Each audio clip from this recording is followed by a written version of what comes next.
자, 다 같이 기도하시겠습니다. 하나님 아버지 감사합니다. 오늘도 이렇게 귀한 시간 주님께서 허락해 주셔서 하나님 앞에 신령과 진정으로 드려지는 그런 예배를 드리는 시간을 갖게 되었습니다. 이 지상에서 우리가 이렇게 하나님께 예배를 드리는 것이 이 세상에서는 마지막 경험이 될 수도 있습니다. 그렇기 때문에 매주 매번 내가 항상 이 세상에서는 마지막 시간이다 라고 하는 마음의 자세로 살아가는 것이 지혜로운 그런 모습이 될 수도 있는 줄 압니다.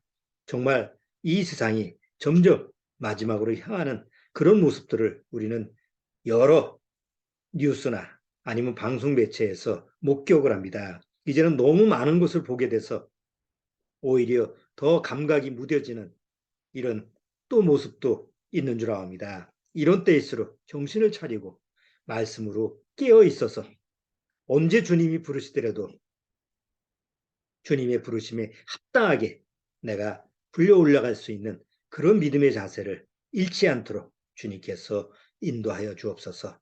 예배 첫 시간이 옵니다.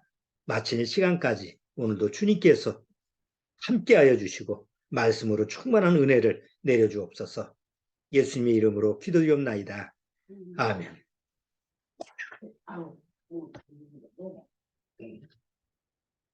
자, 제 목소리가 다 잘 들립니까? 네. 오늘은 레위기 18장, 20장인데 뭐 전체 내용을 다 볼 수는 없으니까 다 읽으신 걸로 알고 물 한 잔 드시고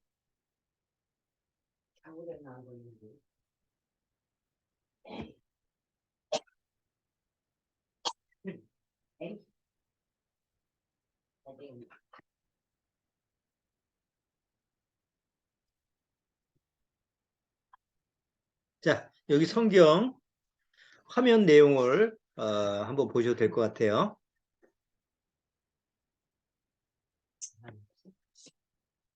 자, 레위기 18장 1절서부터 5절까지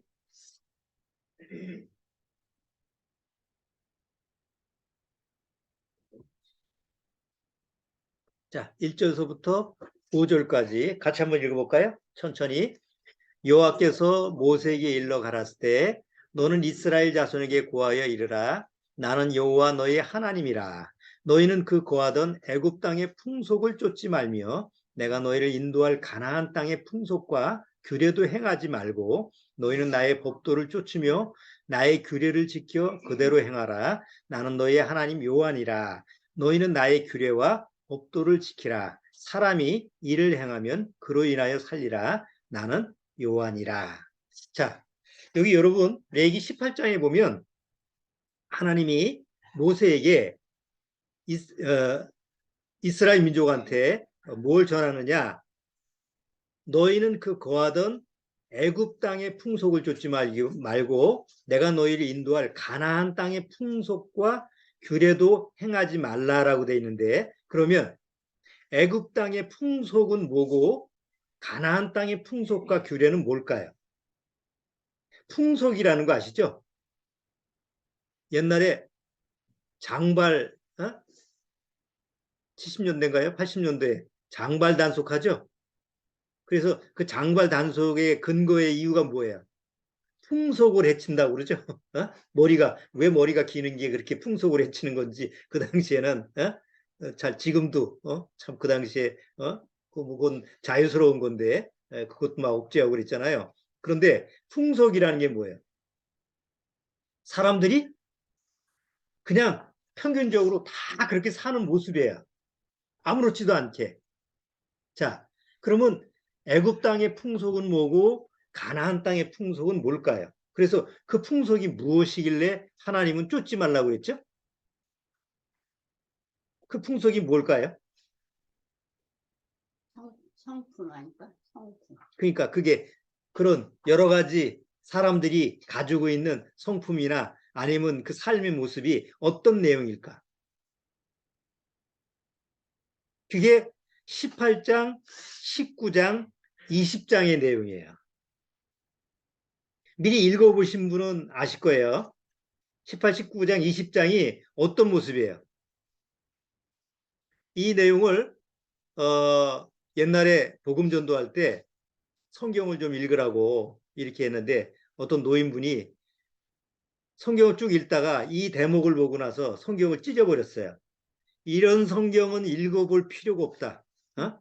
세상에 이런 내용이 성경, 그 거룩하다고 하는 성경책에 이런 더러운 내용이 기록돼 있어? 어? 그러면서 찢어버렸어요. 도대체 무슨 내용이길래?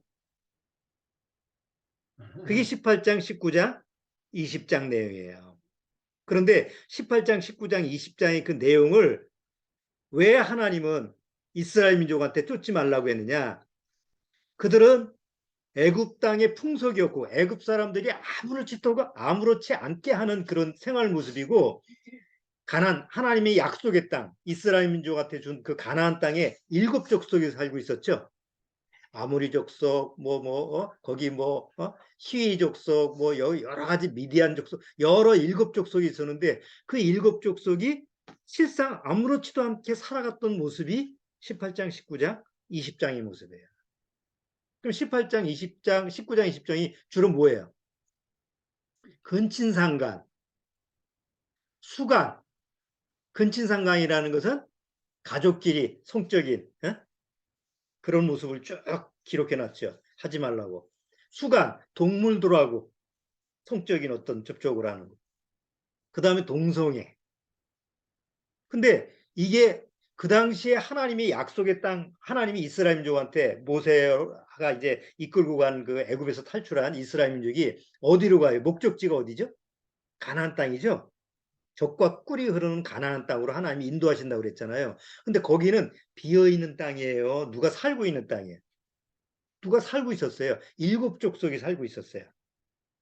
그럼 그 7 족속이 하나님도 모르고 살아가는 족속들인데 그들은 어떻게 아주 잘 살아가느냐?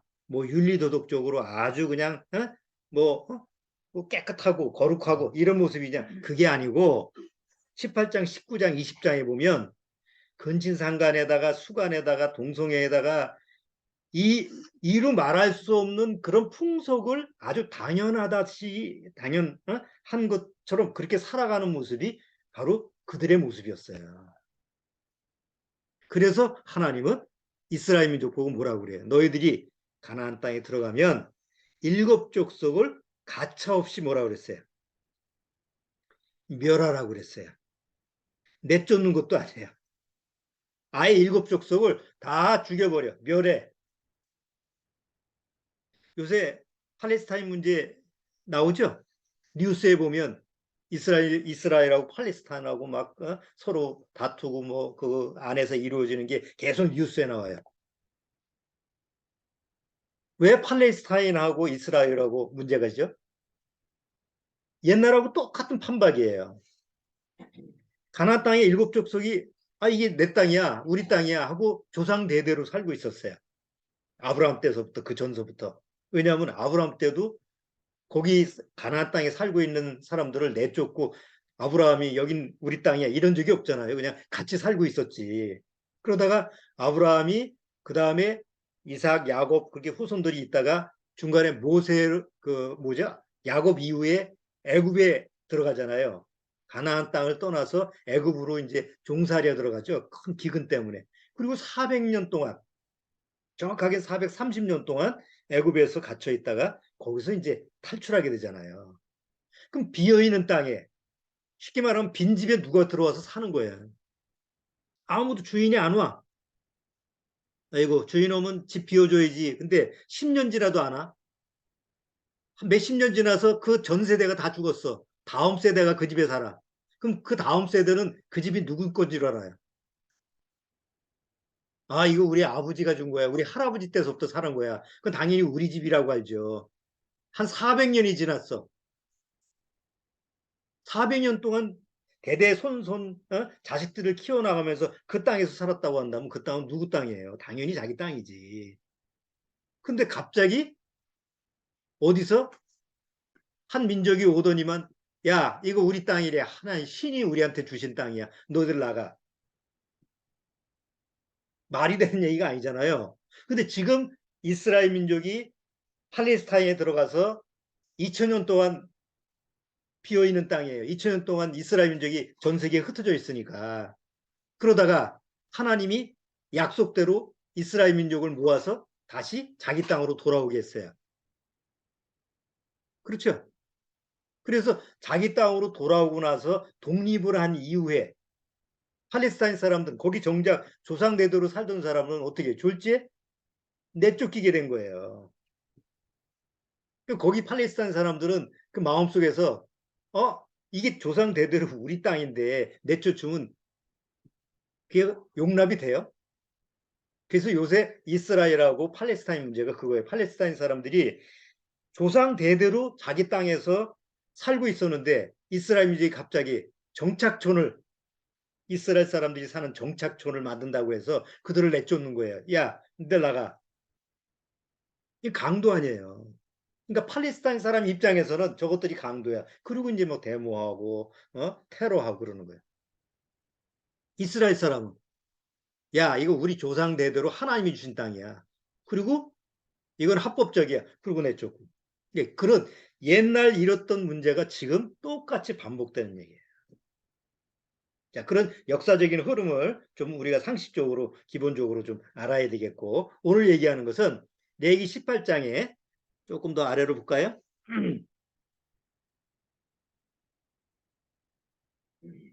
27절서부터 30절 레위기, 자, 18장 27절서부터 30절, 자, 같이 한번 읽어볼까요? 27절부터 또 같이 한번 볼게요. 너희의 전에 있던 그 땅 거민이 이 모든 가증한 일을 행하였고, 이 모든 가증한 일은 뭐예요? 근친상간, 수간, 동성애, 이런 가증한 일을 행하였고, 그 땅도 더러워졌느니라. 너희도 더럽히면 그 땅이 너희 있기 전 거민을 토함같이 너희를 토할까 하노라.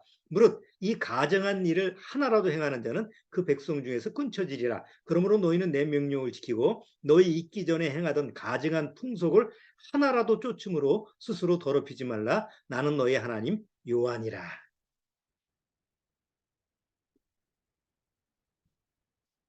자, 여기 레위기 19장에도 보면 조금 아래 뭐 이걸 다 보고 그 다음에 한번 해볼게요. 레위기 19장 14절 보면 너는 기먹은 자를 저주하지 말며 소경 앞에 장애물을 놓지 말고 내 하나님의 경외. 여기 보면 너는 기먹은 자를 저주하지 말고, 이게 뭐예요? 사람이 가지고 있는 성품 중에서 기먹거리는 못 듣잖아요. 못 들으니까 저주를 하는 거예요. 뭐 내가 무슨 얘기를 해도 못 듣겠지. 소경은 앞이 못 보니까 앞에다가 장애물을 놓으면 넘어지라는 얘기 아니에요. 이런 심수보를 가지고 있는 게 이게 인간의 속성인데 이게 장난이다. 우리가 이제 장난으로 그렇게 하잖아요. 그런데 연못에다가 장난으로 돌 던지면 누구는 맞아 즉사예요. 거기서 하는 개구리는 맞아 즉사하는 거예요. 그러니까 남의 상처나 남의 피해는 아랑곳하지 않고 내가 원하는 대로 내가 하고 싶은 대로 하는 게 그 당시에 가나안 땅 사는 사람들의 습성이었다. 그러니까 윤리, 도덕 이런 것도 없고 어느 만치 그 상태가 악했으면 가나안 땅, 그 땅이 오히려 거기 사는 거민을 아예 내쫓는 땅 자체가 거부하는 거예요. 이런 정도로 악한 상태로 살았던 게 가나안 일곱 족속이에요. 그래서 하나님은 이스라엘 민족 보고 너희들 가나안 땅에 가면 절대로 그들의 풍속을 쫓지 말라. 그래서 풍속을 쫓지 않으려면 어떻게 돼요? 거기 일곱 족속을 다 멸해야죠. 다 없애버려야 돼요. 자, 20장에도 여기 레위기 20장 23절에도 너희는 내가 너희 앞에서 쫓아내는 족속의 풍속을 쫓지 말라. 그들이 이 모든 일을 행함으로 내가 그들을 가증히 여기노라. 자, 이제 이스라엘 민족한테 하나님이 이 규례를 주실 때, 아, 이런 근친상간이나 수간이나 동성이나 이런 거 하지 말라고 하는 얘기구나. 이런 게 아니고 이미 하나님이 이스라엘 민족한테 약속한 그 가나안 약속의 땅에는 일곱 족속이 살고 있었는데 그 일곱 족속은 하나님을 모르는 사람들이에요. 하나님을 모르는 민족이에요. 그러면 하나님을 모르는 민족의 삶의 모습이 어떤 모습이냐라는 걸 성경에서 보여주고 있는 거예요. 자, 이게 이제 지금서부터 한 3,500년 전 얘기인데 지금 시대를 한번 생각해 보죠. 여러분, 지금 이 세상에 사람들이 살아가는 모습 속에서 근친상간이라고 하는 그런 주제가 없습니까? 뉴스에 가끔 여러분도 보시죠? 가족 간의 성적인 그런 문제 뉴스에 나오잖아요. 여전히 근친상간이라고 하는 그런 부분의 죄가 여전히 세상에 있어요. 수간, 동물하고 성적인 관계를 맺는 그런 수간도 여전히 얼마 전에죠. 우리나라에서도 신문에 나오고. 동성애는 이제 본격적으로 뭐예요? 법적으로 동성애를 나쁘게 평가하면 그건 처벌할 수 있는 그런 무슨 차별금지법? 요새 이제 국회에서 그거를 법을 만들려고 하죠. 동성애를 하는데 금지하지 마라. 그것도 자유다. 본인의 자유다.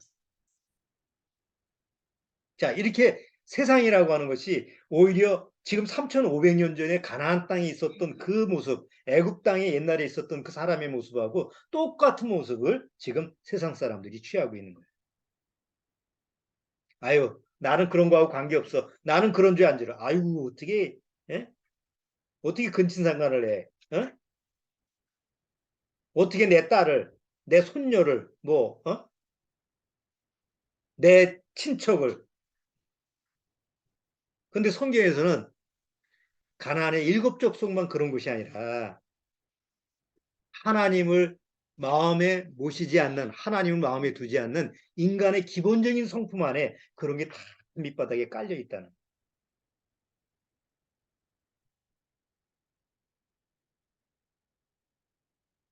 요새는 이제 지난주에도 그 뭐 여러분이 텔레비전에서 보셨겠지만 요새 챗봇이라는 게 나와서 이제 인터넷이 나왔던 그런 때처럼 아주 큰 혁명이 일어났다고 다들 난리예요. 그래서 AI 혁명이라고 나는데 이게 그냥 AI가 아니고 초거대 AI 혁명이에요. 지난주에 잠깐 보여드렸죠? 내가 뭐 질문을 하면 그 질문에 대해서 전문가처럼 답변을 해주는 거예요. 가끔 영화에서 보는 것처럼 이제 로봇이 집에 로봇이 있는데 로봇 보고 야 오늘 요리 뭐 해 먹을까? 아 그러면 주인님이 주로 된장찌개를 좋아하시니까 오늘 된장찌개 끓여볼까요? 된장찌개 그러면 어떻게 끓이냐? 그러면 거기에 레시피가 다 가르쳐주고 그대로 하라 그러고 아니면 조금 더 비싼 로봇이라면 자기가 끓여주기도 할 거고 그러니까 이런 시대가 앞으로 오는 게 아니라 지금 왔다 이거예요. 여러분 뉴스 보셨죠? 식당도 이제 조리를 누가 해요? 로봇이에요. 왜? 사람이 하는 것보다 인건비가 적어. 그리고 빨리 하고 정확히 하고 맛도 정확히 낼 수가 있고 앞으로 향후 5년이면 지금 우리가 지금 살고 있는 세상은 또 전혀 다른 세상이라고 그래요. 그래서 그걸 가능하게 하는 게 초거대 그냥 AI가 아니라 초거대 AI라 이렇게 붙였어요. 그런데 초거대 AI 시대에 사람의 세태가 이 로봇이라고 하는 것이 좋은 쪽으로만 생각하는 게 아니라 사람은 항상 죄로 타락된 다음에는 반대적으로 나쁜 것이 더 발달되죠. 옛날에는 근친상간, 뭐 동물하고 뭐 수간, 동성애 이런 게 문제되는데 요즘은 이제 로봇과 성적인 관계를 맺는 정도까지 갔어요. 기계하고 세상에 물론 이 레이기 당시에는 로봇이라는 게 없으니까 그걸 쓸 수가 없죠. 그런 일이 있을 수가 없으니까. 그러나 지금 우리가 사는 시대는 하나 더 보태가지고 AI 로봇과 성적인 관계를 맺을 수 있는 그런 시대가 됐다는 거예요. 희한한 시대 아니에요? 그런데다가 여기 아까 귀머거리를 저주하고 석용하다가 장애물 놓는 거 요즘으로 얘기하면 악성 댓글 인터넷이 발달되니까 악성 댓글 그 다음에 뭐 악플 그래가지고 사람이 그거 충격받고 죽기도 하고 뭐 연예인들 죽고 그러죠. 그게 똑같은 형태의 모습이에요. 죄의 형태의 모습이에요. 그 시대가 발전이 돼가지고 뭔가 좀 기계가 발달시키고 과학이 발달되는데 오히려 죄의 모습은 똑같은 모습으로 나타나는 거예요. 레위기 19장 19절 아까도 봤죠.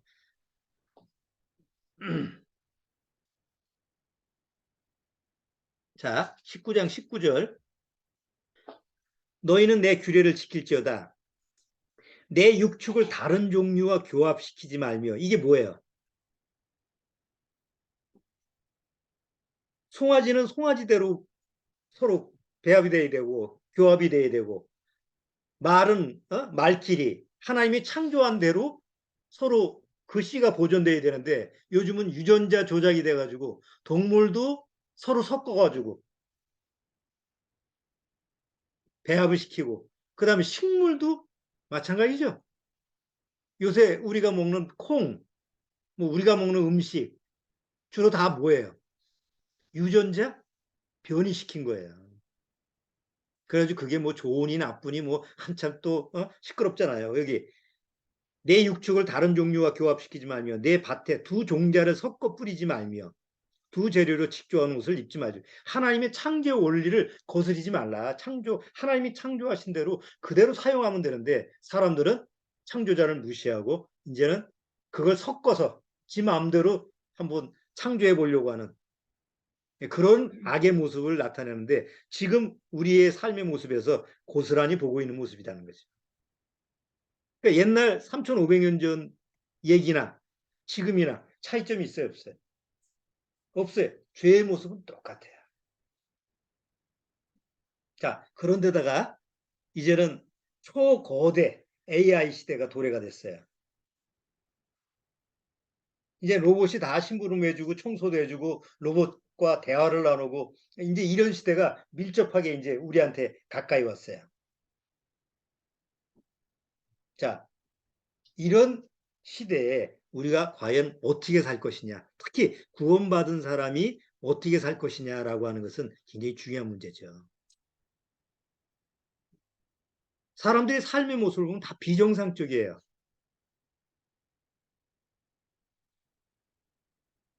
지하철에서 아줌마라고 했다고 해서 칼 휘두르는 아줌마가 있었고, 뭐 편의점에 들어와서 뭐 조금 기분 나쁘게 했다고 그래서 그뭐 행패를 부리고 요즘 비일비재 그게 아니 무서워 세상이 정말 산화제. 자 그런 세상에서 뭐 세상 사람들은 그게 뭐 그러려니 하고 흘러가겠지만 정말 구원받은 사람은 거듭난 우리는 어떻게 살아가야 될까요? 비정상적으로 살아가는 사람들 사이에서 정상인으로 살아가야 되는데 어떻게 정상적으로 살아갈 수가 있어? 그래서 그 글을 읽어보시라는 거예요. 나는 정상인인가? 당신은 정상입니까? 짧은 글이지만 한번 우리가 짚고 넘어가야 될 부분이에요.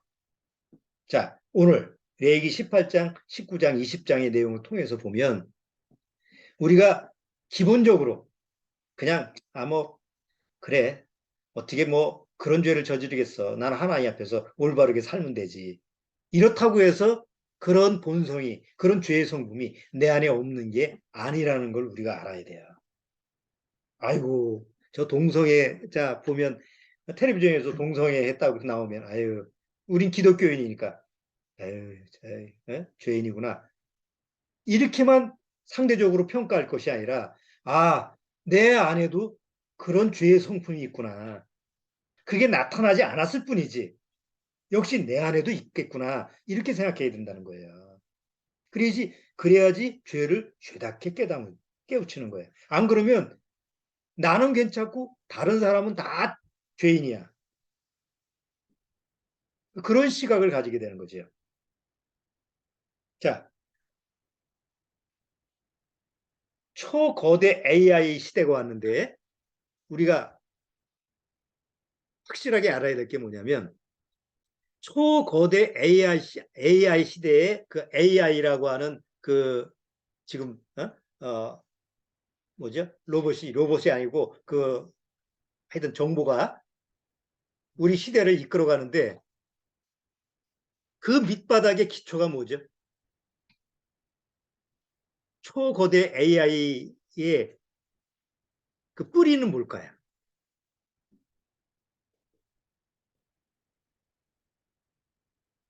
여러분 빅데이터라는 거 아시죠? 빅데이터라는 거 들어봤죠? 빅데이터라는 게 뭐예요? 세상의 모든 정보를 다 모아놓은 거예요. 옛날에는 옛날에 뭐 우리가 이제 네이버 같은 데 가서 뭐 내가 알고 싶은 거 있으면 치면은 거기서 자료가 나오잖아요. 아, 내가 뭐 알고 싶다 그러면 그걸 가르쳐 줘요. 그러면 옛날에는 초등학교 수준이었어요. 조금 전까지만 해도 초등학교 수준으로 답변을 해요. 그런데 초거대 AI는 지금 수준이 어느 정도 수준이냐면 대학생 수준이래요.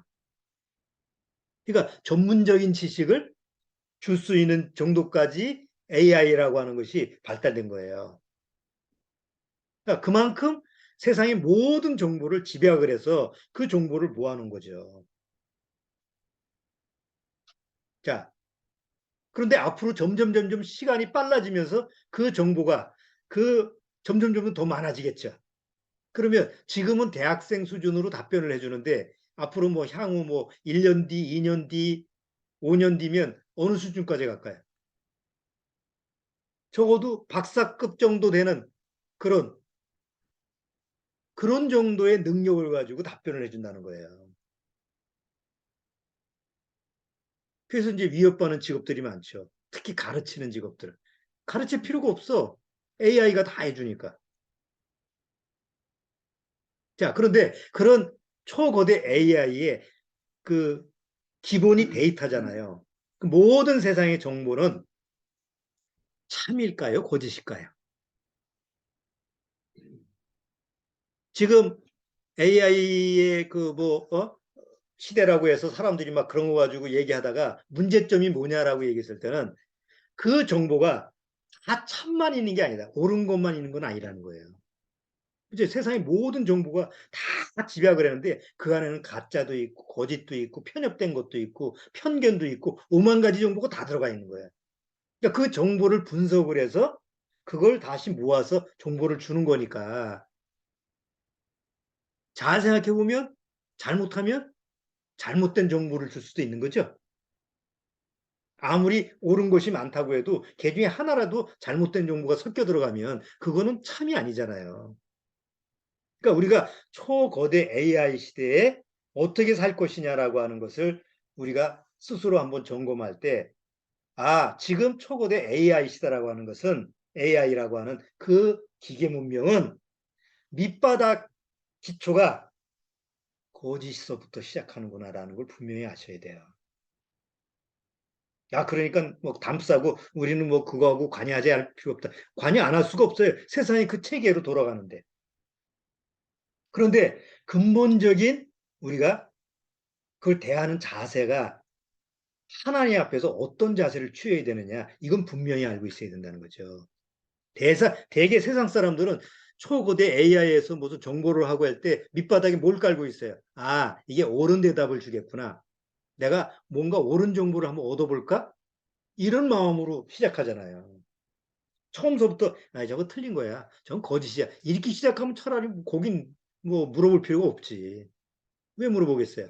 그런데 밑바닥에 뭘 깔고 있느냐? 아, 그래. 저거는 옳은 거야. 그래도 올바른 걸 가르쳐 줄 거야. 이런 정도의 믿음을 가지고 시작하는 거예요. 그러니까 1억 명, 어? 이게 출시된 지 얼마 안 됐는데도 1억 명이 거기 가입했다고 그러잖아요. 그만큼 1억 명이 그 AI에 대한 믿음이 있기 때문에 들어간 거 아니에요. 그런데 정말 구원받았다고 한다면 그런 AI 시대에 그 AI라고 하는 것을 우리가 활용할 수도 있지만 사용할 수도 있지만 우리가 기본적인 자세가 하나님의 말씀을 통해서 보면 거짓된 정보를 통해서 거짓서부터 세상의 거짓서부터 거기서 시작되는구나 라는 것을 우리가 분명히 기억하고 있어야 된다는 거죠. 그러면 빠져들지 않는 거예요. 자, 로마서 3장 한번 볼게요.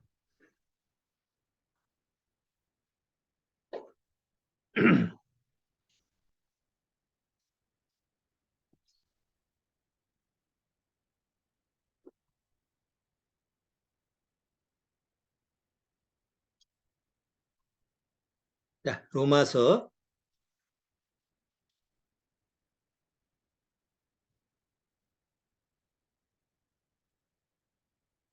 자, 로마서 3장 4절 보세요. 성경에는 어떻게 얘기하느냐? 로마서 3장 4절. 그럴 수 없느니라. 사람은 다 뭐라고 그랬어요? 거짓되되 하나님은 참되시다 할지어다. 여러분, 하나님을 모르는 사람, 하나님을 알지 못하는 사람은 이 말을 수용을 할까요? 그런 말 여기 있어. 뭐 하나님만 참돼. 세상에도 참된 사람 많은데 공자도 있고 석가모니도 있고 마호멧도 있고 아주 유명한 사람들도 많고 뭐 믿음이 가는 사람들도 많은데 왜 하나님만 참되다고 그래? 세상 사람들은 그렇게 해요. 그러나 정말 구원받은 사람들은 사람은 다 거짓되되 오직 하나님은 참되시다라는 부분이 말씀을 통해서 확실히 믿어지는 사람들이죠. 사람은 다 거짓되다고 그러면 이 세상에 나오는 사람을 통해서 나오는 모든 지식, 정보는 다 뭐예요?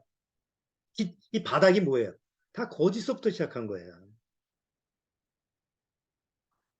시편 58편 3절에도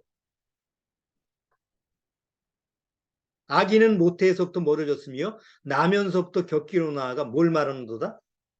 거짓을 말하는도다. 이 세상에 태어나서 거짓말 한 번도 안 하는 사람 있을까요? 여러분 노력하면 거짓말을 안 할 수 있나요? 거짓말은 내가 고의적으로 내가 속여야 되겠다. 이런 고의적인 부분도 거짓말이지만 잘못된 정보를 가지고 있어. 아이고 저 아무아무에게가 저 남의 물건을 훔쳤대. 근데 그게 거짓된 정보야. 그래서 또 다른 사람한테 내가 또 얘기를 했어. 그게 뭐가 되는 거예요? 거짓말이 되는 거죠? 그러니까 거짓된 정보를 가져오면 그걸 내가 들으면 나도 모르는 사이에 다른 사람한테 거짓말을 하게 되는 거예요. 그럼 알든 모르든 이 세상에 태어나서 죽을 때까지 거짓말을 얼마나 많이 할까? 그래서 사람들이 뭐라고 그래요? 악의의 거짓말이 아니라 나는 선의의 거짓말을 했어. 뭐 예를 들어서 죽을 병 걸린 사람한테 의사가 아직은 안 죽습니다. 안심시켜 주려고. 그런 식 같은 말이죠. 그런데 이 세상에서 거짓말을 한 번도 안 한 사람이 있어요. 거짓말을 한 번도 안 한 사람은 있을 수가 없어요. 아담의 후손으로 태어나서. 그런데 거짓말을 한 번도 안 한 사람이 있어요. 누구죠? 예수님이에요. 그건 불가능한 일이에요. 사람으로 태어나서 거짓말을 한 번도 안 할 수 있는 건 그건 불가능한 그런 능력은 사람한테 없어요. 그런데 예수님만은 거짓말을 한 번도 안 했어요. 왜? 예수님은 거짓말을 할 수가 없는 성품을 가지고 계셨어요. 그 성품이 누구 성품이에요? 하나님의 성품이죠. 하나님은 거짓말을 할 수가 없어요. 만약에 하나님이 거짓말을 하신다. 만약에 한 번이라도 하나님이 거짓말을 했다고 하면 우리가 맞는 천국 믿을 수 있어요, 없어요? 100%가 될 수가 없습니다. 우리가 아는 지옥, 뭐 있겠어? 그렇게 의무를 가질 수 있는 거예요. 그런데 하나님은 거짓말을 할 수가 없었어요. 성경에 히브리서 6장 17절에서 18절 보면 하나님은 거짓말을 하실 수 없는 이 내용이 나와 있죠. 여기 성경은 안 찾았는데 여기 히브리서 6장을 한번 찾아보세요.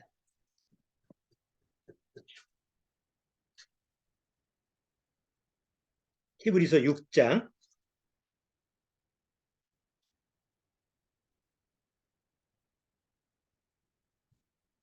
자, 히브리서 6장 17절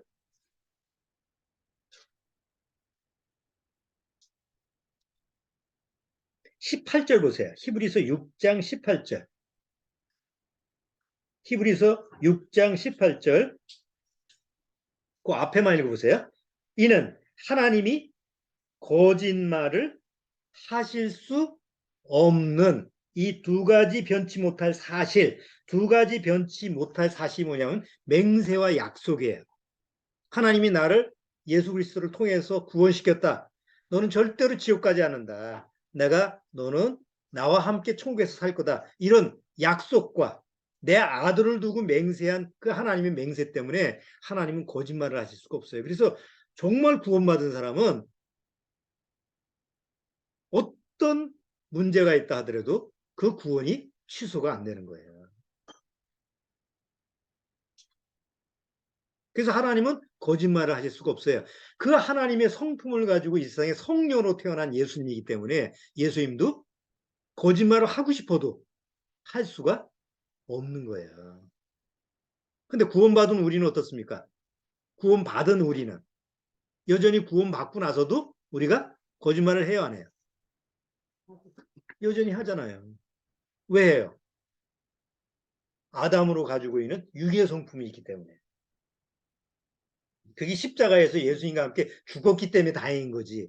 안 죽었어 봐. 여전히 계속 죽을 때까지 거짓말하다가 그 거짓말 때문에 지옥 심판을 받는 거 아니에요. 그래서 시편 116편 11절에도 시편 116편 11절에도 내가 경급 중에 이르기를 모든 사람은 뭐라고요? 거짓말장이다. 그러면 초거대 AI가 모든 사람이 가지고 있는 정보, 세상의 모든 정보인데 그게 사람을 통해서 만들어진 정보인데 그 정보를 통해서 AI가 만들어졌는데 그러면 당연히 AI가 하는 모든 것이 다 그 기초가 뭐예요? 거짓말장이라고 하는 사람을 통해서 나오는 거짓말의 정보다라는 것이요. 이걸 우리가 먼저 알아야 돼요. 초거대 AI 시대가 지금 도래하는데 어떤 자세로 대처할 것이냐. 뭐 두려워할 필요도 없고 뭐 그거 가지고 회피할 필요도 없고 그냥 뭐 AI 시대가 왔다 그러면 뭐 온가 보다 이렇게 생각하지만 그 영향을 안 받을 수가 없으니까 예? 아주 그냥 깊숙이 AI 시대가 이제 다 영향을 미칠 건데 우리가 세상에 사는 동안 벗어날 수는 없잖아요. 그러나 적어도 그 초거대 AI라고 하는 게 그 바탕이 뭐냐라는 정도는 우리가 알고 있어야 돼요. 그건 사단의 도구고 결국은 나중에 이 세상을 통치하는 사단의 적그리스도의 통치 수단이 되는 거예요. 그러니까 정말 가까이 온 거죠, 시대가. 자, 이제 정말 구원받은 사람으로 이 세상의 초거대 AI 시대에 대처해야 되는 자세가 뭐냐? 한 세 가지를 한번 볼게요. 첫 번째는 세상이나 세상에 속한 모든 것을 믿지 말아야 됩니다. 참 어려운 얘기예요. 세상이나 세상에 속한 모든 것을 믿지 말아야 돼요. 그럼 가족이라도 믿지 말아야 됩니까? 부모, 형제라도 그래야 돼요. 여러분, 핸드폰에 문자가 왔어. 엄마, 나 지금 갑자기 일이 생겼는데 통장 번호하고 뭐 비밀번호 좀 가르쳐줘. 그럼 우리는 대개 문자를 보면 어떻게 생각해? 내 자식이니까. 어이구, 그렇구나. 얘가 좀 필요한가 보구나. 갑자기 다쳤대. 야, 이거 큰일 났네. 밑바닥에 뭐가 깔려 있는 거 우리는 가족이라는 믿음이라는 걸 바탕으로 해서 그렇게 생각하는 거예요. 근데 나중에 보니까 내 자식이 보낸 게 아니야. 뭐요? 보이스 피싱. 안 당해본 사람은 말을 하지 말아야 돼. 한번 당해보면 나중에 보면 어이가 없는 거예요. 왜 뭐 문자를 보면 내 자식이 쓰는 게 아니야. 그 문구가 내 아이는 이런 문구를 잘 안 써. 그런데 내 아이 이름으로 딱 오면 일단 마음이 어떤 마음이냐면 아이고 내 사랑하는 자식이 문자를 보냈네. 이거 지금 급한 일이네. 이런 식으로 생각하는 거예요. 남편이 문자를 보냈어. 내가 지금 갑자기 직장에서 뭐가 좀 일이 잘못되는데 뭐 통장 번호하고 비밀번호 한번 해줘봐. 100이면 99가 다 그 밑바닥에 뭐가 깔려 있는 거예요. 믿음이라는 게 깔려 있는 거예요. 그걸 이용한 게 이 보이스 피싱이라는 거예요.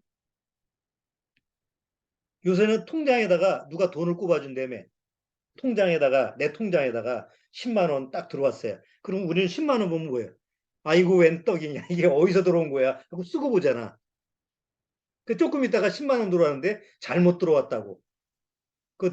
는 내한테 통장에 돈 넣은 사람이 보이스 피싱이라고 신고를 해가지고 은행에서 다 정지를 시켜버려. 돈도 못 찾게 하고. 그리고 나중에 전화 와서 이거 풀어줄 테니까 돈 몇백만 원 내라고.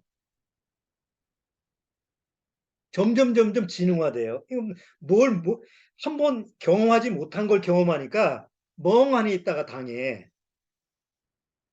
이게 지금 AI 세상이에요. 그러면 이 기계 문명이 발달하면서 사람들이 머리가 악한 쪽으로 더 발달되잖아요. 얼마나 더 속여먹을까. 근데 이것을 피할 길은 뭐냐면 첫 번째, 아무도 믿지 마. 부모 자식이라도. 직접 만나지 않고서는. 뭐 문자나 뭐 이런 거. 이게 되면 일단 안전장치가 되는 거예요. 두 번째는 세상이나 세상에 소득한 것을 쫓지 말아야 돼요. 야, 여기가 돈 된다? 그건 함정이에요. 돈 되는 데가 어디 있어, 세상에. 내 돈 뺏어 먹으려고 하는 게 세상인데 돈 벌게 해준다는 게 어디 있어. 그러니까 세상이나 세상에 속한 무엇이라도 쫓으면 안 돼. 광화문에 모이자. 아니, 갈 필요가 없어. 그냥 텔레비전 보면 되지. 왜 생고생을 해? 어디서 모이자. 뭐. 그냥 모이는 사람만 모이게 해. 가나안 땅에 사는 사람들은 그냥 그들의 풍속대로 살게 내버려 둬. 하나님이 처리하시니까. 휩쓸려 다니지 말란 말이에요. 그리고 세 번째, 제일 안전한 건 뭐뭐 안에서 살면 돼요. 밖에서 살지 말고 뭐뭐 안에서 살면 돼요. 그래서 성경에는 뭐뭐 안에서라는 게 계속 신약 반복돼서 나와요. 몇 군데만 찾아봤어요. 한번 볼게요. 자, 에베소서 1장 화면을 한번 보세요. 빨리빨리 읽을 테니까. 자, 에베소서 1장 3절 찬송하리로다 하나님 곧 우리 주 예수 그리스도의 아버지께서 그리스도 안에서 나오죠?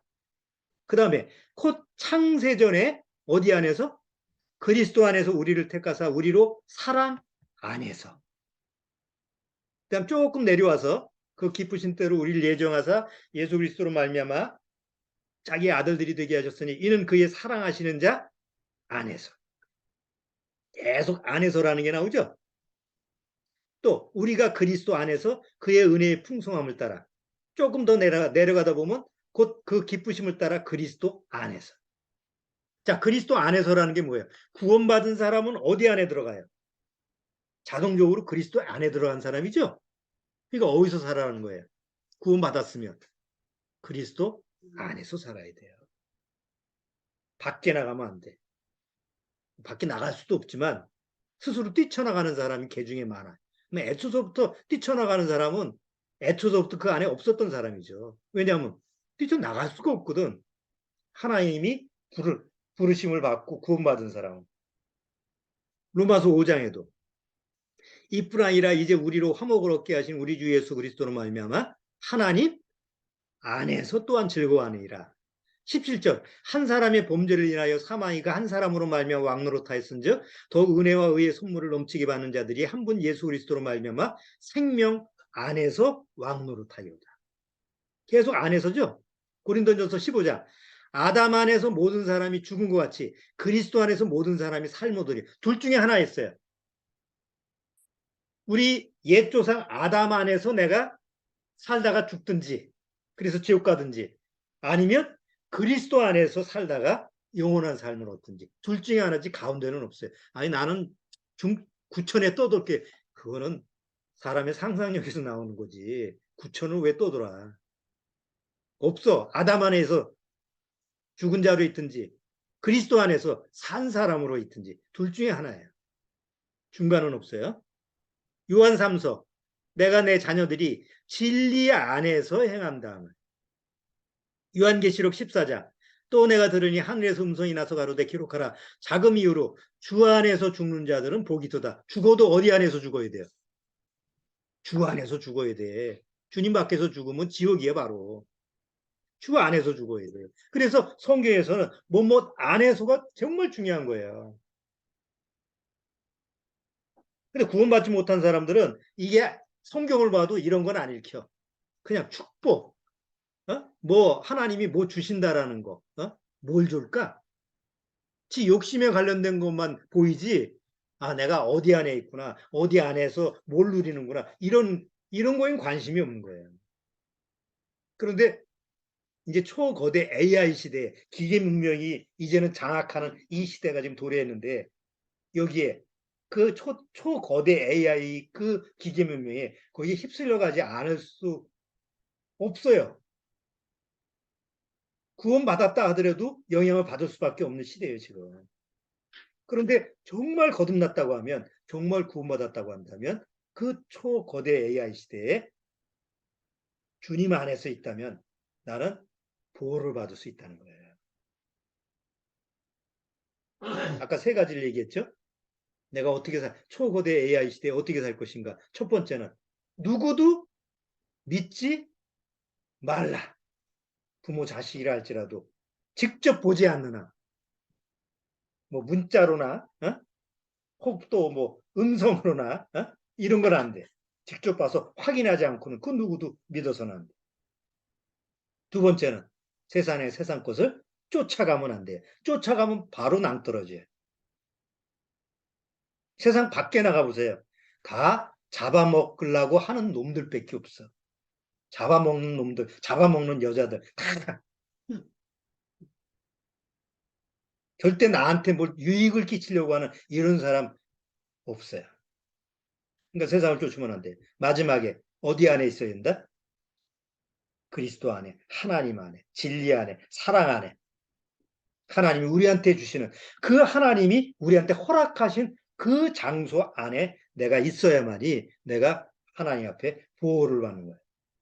이 세상을 떠날 때까지. 아시겠죠? 꼭 기억하셔야 됩니다. 자, 오늘은 여기까지 하도록 하겠습니다. 자, 기도하고 마치도록 하죠.